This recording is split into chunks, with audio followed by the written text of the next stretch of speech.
Sub-Saharan Africa has been fundamental to the global prosperity of the advanced countries. And Africa had a role to play. It has a role as a raw material producer. We will not allow Sub-Saharan Africa to escape that.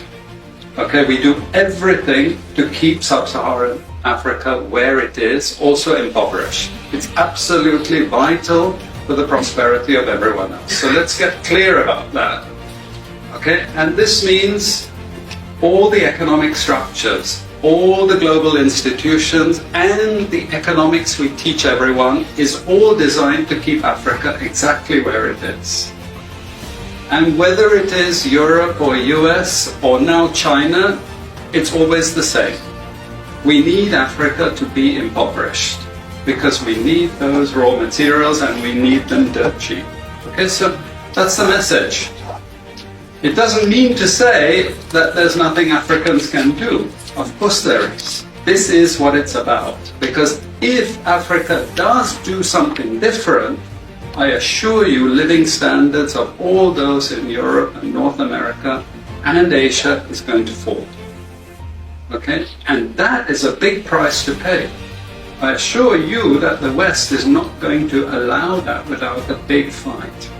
Okay, so the job of many Western academics is to convince Africans they have to keep doing what they're doing.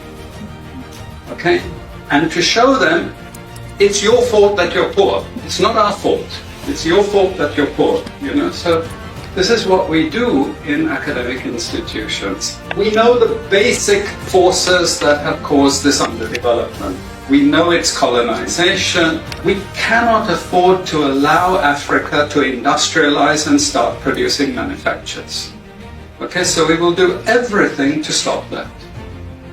And I'm going to show you how we actually block that.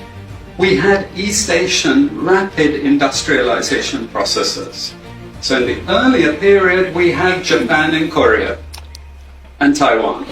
Okay, rapid growth, sucking in raw materials from Africa, driving up the prices. And after those countries finished industrialization, then Sub-Saharan African growth rate again fell.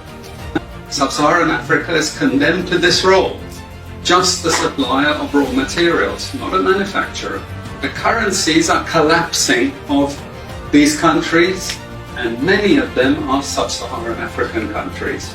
After colonization ended, we needed new structures to keep these countries where they were.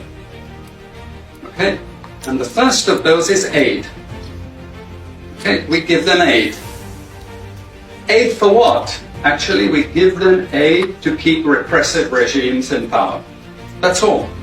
All the hypocrisy about transparency and democracy and bullshit like that, it's all bullshit. But it would go to country after country offering loans.